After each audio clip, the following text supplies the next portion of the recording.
సింపుల్గా మీకు నచ్చిన ఫ్లేవర్స్తో ఈజీగా కేక్ చేసేసుకున్నామా, చాలా అంటే చాలా బాగుంటుంది. రండి క్విక్గా ఎలా చేసుకోవాలో చూసేద్దాం.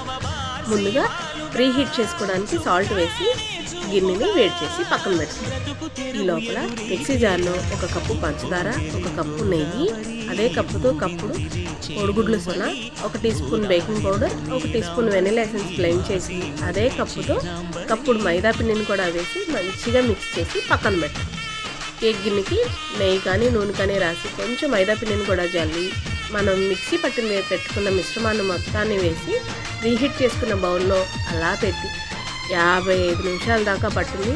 చక్కగా కుక్ అయిందా లేదా పుల్ల గుచ్చుకొని చూసుకొని నీట్గా పుల్ల వస్తే కేక్ రెడీ. చూడండి, కేక్ గిన్నెలోండి అలా బౌల్ చేస్తే ఎంత బాగా వచ్చేసిందో కదా. ఇక వేడిగా ఉన్నప్పుడే కోసేసుకొని ఉప్పు ఉదుకు తింటే